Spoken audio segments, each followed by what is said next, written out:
CJP cockroach जनता party कितना रुक सकती है, टिक सकती है, अगला कदम क्या हो सकता है? क्योंकि जैसा कि वैभव ने बताया कि कोई ऐसा दल नहीं है जिसका बहुत बड़ा जनाधार हो। ये सोशल मीडिया वाली पार्टी है। सोशल मीडिया को लेकर भी जैसा कि आपने भी बोला कि 20 मिलियन सब्सक्राइबर बेशक है, लेकिन 20 के 20 मिलियन उसमें भारतीय जनता, भारतीय युवा नजर नहीं आते। तो आप कितना देख पा रहे हैं इस सीजेपी नामक पार्टी को? कितना टिकेगी देश में? ये जो राष्ट्रीय आंदोलन शुरू हुआ है दिल्ली से शुरू होकर पुणे, लखनऊ और अब फिर दिल्ली लौट रहा है, इनका अगला कदम क्या हो सकता है? कब तक ये नजर आने वाले हैं? आपने मुझसे पूछा कब तक टिकेगी, तो मैं आपको उदाहरण जो है वो एक एग्जाम्पल के रूप में देना बिल्कुल। चाहूंगा। ये एक कागज का गिलास है और इसमें ये पानी मैंने डाल दिया, ठीक है। और जब तक इसमें पानी रहेगा उतनी देर तक ये कॉकरोच टिक सकती है।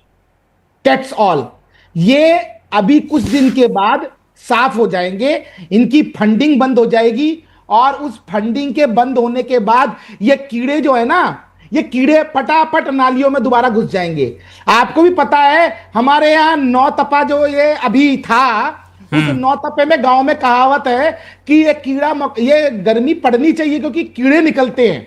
कभी आपकी मक्खियां निकलती हैं, कभी आपकी चींटियां पंखों वाली निकलती हैं, कभी कुछ निकलता है, कभी कुछ निकलता है। लेकिन इन कीड़ों की उम्र जो होती है, वो कीड़ों की उम्र उतनी ही होती है जितनी देर गर्मी पड़ती है। तो वही हाल इनका होने वाला है। जितने दिन की फंडिंग पीछे है उतने ही दिन तक ये टिकेंगे और देश के युवा ये भरमा नहीं सकते, क्योंकि जितनी बार ये कहीं ना कहीं प्रदर्शन करेंगे वहां पर ये अपनी असलियत दिखाएंगे, देश विरोधी नारे लगाएंगे, देश विरोधी बातें करेंगे, 370 को दोबारा से लागू करने की बात करेंगे, देश विरोधी लोगों के सपोर्ट की बात करेंगे, ये आजादी मांगेंगे, नक्सलियों को सपोर्ट करेंगे। और देश का युवा पहचान रहा है, जंतर मंतर में पहचाना, दोबारा पहचान लेगा। तो युवा तो आधे से ज्यादा कट चुका है।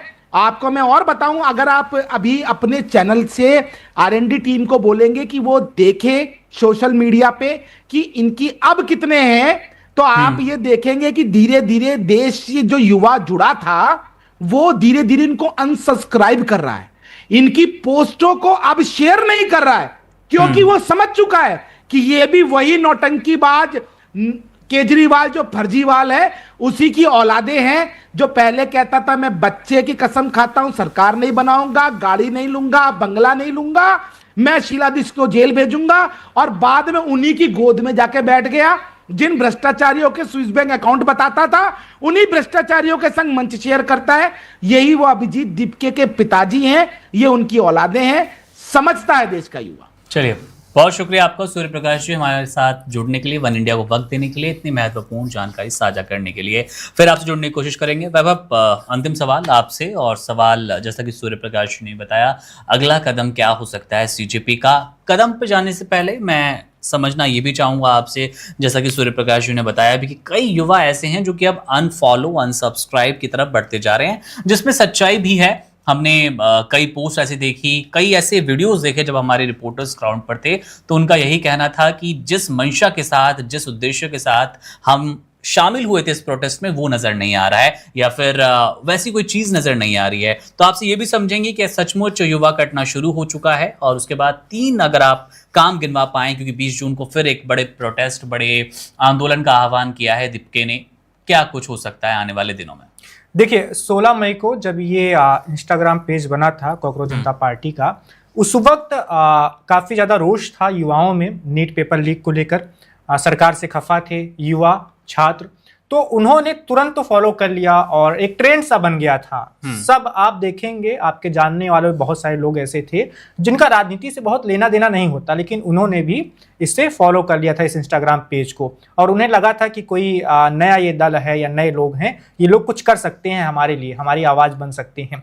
लेकिन हुआ क्या कि धीरे धीरे 22 मिलियन सब्सक्राइबर इनके फॉलोअर्स हो गए इंस्टाग्राम पे, लेकिन धीरे धीरे इन लोगों की पहचान जब सबके सामने आई, जैसे अभिजीत दीपके की पहचान सामने आई कि ये हैं कौन, अमेरिका में रहकर पढ़ाई कर रहे हैं, उससे पहले दिल्ली में रहते थे, महाराष्ट्र के रहने वाले हैं, आम आदमी पार्टी के लिए काम किया है, मनीष सिसोदिया के काफी करीबी रह चुके हैं, और इसके साथ ही अर्पित शर्मा जो हैं जो जर्मनी में रहते हैं, उनकी भी बहुत सारी बातें निकलकर सामने आई। ध्रुव राठी ने समर्थन किया इस पार्टी का। तो धीरे धीरे युवाओं के मन में वो चीजें खटकने लगी। उनको लगता था कि राजनीति नहीं करनी हमें अपनी परीक्षा से मतलब है, हमारा नीट पेपर लीक हुआ है, उससे लेकर हमें काफी दिक्कत हो रही है। तो जब इन लोगों की पहचान आई तो वहां पर जाकर चीजें खराब होनी शुरू हो गई। जो समर्थन मिल रहा था, जैसे जब 22 मिलियन फॉलोअर्स पहुंचे थे तो सबके मन में ये सवाल था कि कहां तक पहुंच सकते हैं, क्या 30 मिलियन लोग जुड़ जाएंगे, 40 मिलियन, ऐसे करके सब लोग सोच रहे थे। लेकिन 22 मिलियन के बाद 23 मिलियन नहीं हो पाए ये। उसके बाद फिर घटना ही शुरू हो गया और वैसा समर्थन मिला नहीं, और बीच बीच में लोग अनफॉलो भी कर रहे हैं।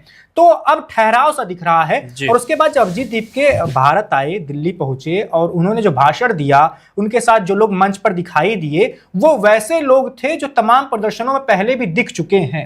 उनके अंदर कोई नयापन नहीं दिखा। वो सरकार के खिलाफ बोले थे, इस्तीफे की मांग कर रहे थे, लेकिन ऐसा कह सकते हैं कि वो युवाओं की नब्ज को नहीं पकड़ पाए। उनके भाषण में, उनकी बातों में कुछ ऐसा नहीं था जिससे लोग उनसे जुड़ पाने की बहुत ज्यादा कोशिश करें या लोगों को बहुत ज्यादा वो चीजें आकर्षित करें, लोगों उससे ज्यादा सुनने की कोशिश करें। और इसी वजह से मुझे लगता है कि धीरे धीरे वो जो क्षणिक लगाव सा हुआ था ना, वो खत्म हो रहा है। और उस दिल्ली में जो प्रदर्शन हुआ था वो पहला था, इसीलिए मीडिया की कवरेज भी ज्यादा थी। पुणे वाले प्रदर्शन को लेकर भी थोड़ी बहुत बात हुई क्योंकि वो उनका गृह क्षेत्र है। लेकिन लखनऊ में आके चीजें बहुत ठंडी पड़ गई हैं। आपको जो भीड़ दिख रही है, उस भीड़ में जैसा कि मैं शुरुआत में ही बता चुका हूं, कॉकरोच जनता पार्टी के सारे समर्थक नहीं थे।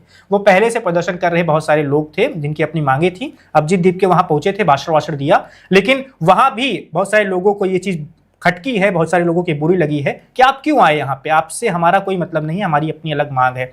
और आगे की बात करें, 20 जून को दिल्ली में फिर से प्रदर्शन की बात कर चुके हैं, लेकिन मुझे ऐसा कुछ नहीं लग रहा कि इनके समर्थन में हजारों के लोग संख्या में लोग अब उतरने वाले हैं, या ये बहुत बड़ा कोई संगठन बनने जा रहा है, ये युवाओं में बहुत ज्यादा अपील कर रहा है। ऐसा कुछ होता हुआ मुझे नहीं दिख रहा। ये चीजें थोड़ी देर के लिए ही थी, थोड़ी देर के लिए एक छोटा सा जो ट्रेंड चलता नहीं है जैसे किसी भी चीज का, वही सब कुछ था। आगे मुझे इसका कोई भविष्य बहुत सुनहरा नहीं दिख रहा। बिल्कुल। अब भविष्य कितना सचमुच सुनहरा है या नहीं है, 20 तारीख लगभग कुछ तस्वीरें आपके लिए और क्लियर करती नजर आएगी। दिल्ली से शुरू हुआ था ये राष्ट्रव्यापी आंदोलन, जिसका सिंबल कॉकरोच था, पार्टी का नाम कॉकरोच जनता पार्टी था। पुणे पहुंचा वया लखनऊ होते हुए अब वापस 20 जून को दिल्ली पहुंच रहा है। वहां की भीड़, वहां का समर्थन, वहां की मांगों में क्या कुछ बदलाव आएगा, अपडेट आपको मिलेगी वन इंडिया हिंदी पर। इसके अलावा भी अगर आपके मन में कोई सवाल, कोई राय है तो कमेंट बॉक्स आपके लिए, वहां पर अपनी टिप्पणी कीजिए, अपने सवाल छोड़िए, आपके लिए सेपरेट वीडियो बनाएंगे, आपका जवाब देंगे। मेरा नाम है मुकुंद, स्टूडियो में हमारे साथ थे वैभव मिश्रा। आप बने रहिए वन इंडिया के साथ। Subscribe to One India and never miss an update. Download the One India app now.